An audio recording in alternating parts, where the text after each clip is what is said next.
Good morning to all of you. Class 8, subject Social Science, topic Understanding Laws. Dear students, आज हम जो point पढ़ने जा रहे हैं वो है how do new laws come about. नए कानून किस तरह बनते हैं, तो इसके बारे में आज मैं आपको पढ़ाऊंगी। आप बुक का पेज नंबर 45 निकालें, उस पर आपको ये मिलेगा और उधर से हम आज पढ़ेंगे कि how do new laws come about. The Parliament has an important role in making laws. कानून बनाने में संसद की एक महत्वपूर्ण भूमिका होती है।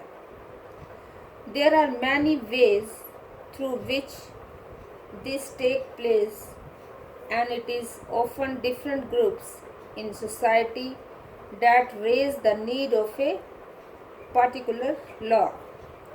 ये प्रक्रिया कई तरह से आगे बढ़ती है। आमतौर पर सबसे पहले समाज के विभिन्न समूह ही किसी खास कानून के लिए आवाज़ उठाते हैं। An important role of Parliament is to be sensitive to the problems faced by people.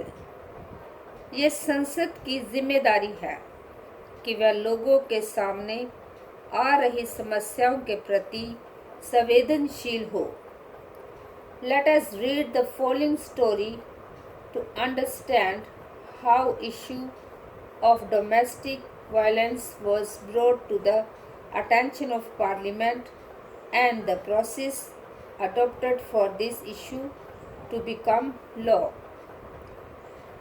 तो आइए देखें कि घरेलू हिंसा का सवाल किस तरह संसद के सामने आया और घरेलू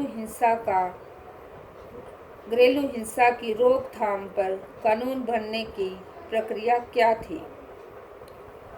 Domestic violence refers to the injury or harm or threat of injury or harm caused by an adult male, usually the husband, against his wife.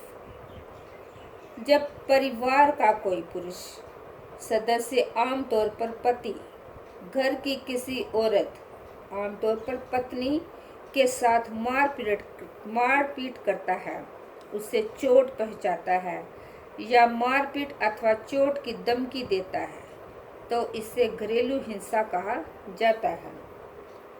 Injury may be caused by physical beating up the woman or by economically abusing her. Abuse of the woman can also include verbal, sexual, and economic abuse.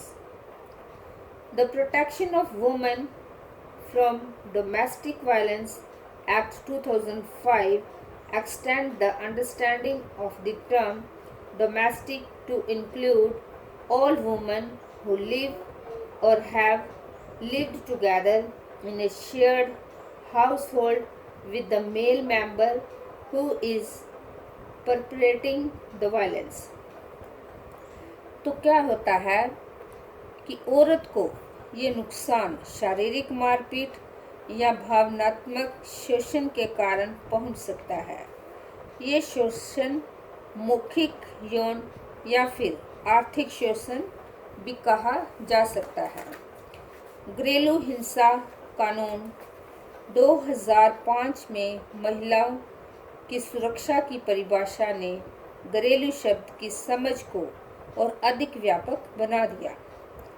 अब ऐसी महिलाएं भी घरेलू धारे का हिस्सा मानी जाएगी जो हिंसा करने वाले पुरुष के साथ एक ही मकान में रहती है या रह चुकी है। As the above example shows, the role of citizen is crucial in helping Parliament from frame different concerns that people might have into laws।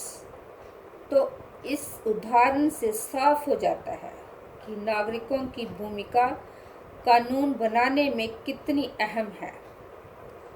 वे जनता की चिंता को कानून के दायरे में लाने के लिए संसद की मदद कर सकते हैं।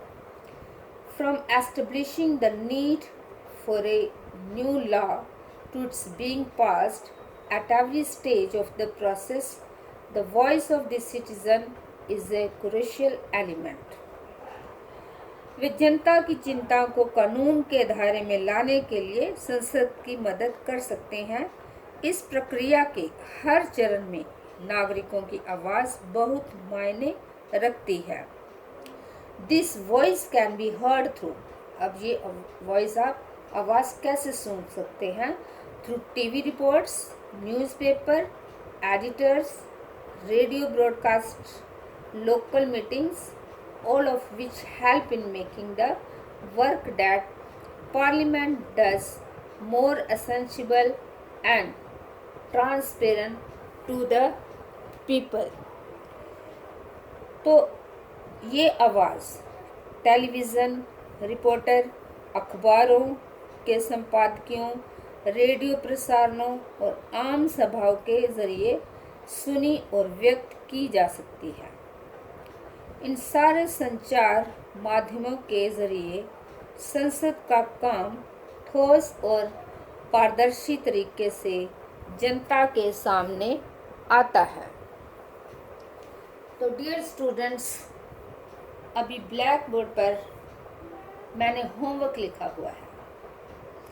ये जो हमने पढ़ा है उसी में से होमवर्क मैंने आपको दिया है। इसको आपने कॉपी पे लिखना है और याद करना है। तो आपका होमवर्क है फिल इन द ब्लैंक्स, खाली स्थान को पूरा करना है। जैसे फर्स्ट है, historians refute the claim that the British introduced the rule of law in India because colonial law was arbitrary. तो इसमें किसको अंडरलाइन किया हुआ है? हिस्टोरियंस को। सेकंड है, Indian nationalist play a prominent role in the development of the legal spheres in British India. तो इसमें अंडरलाइन जो किया हुआ है वो वर्ड है इंडियन नेशनलिस्ट। तो प्यारे बच्चों, आपने इसको कॉपी पे लिख के याद करना है। Thank you and have a nice day.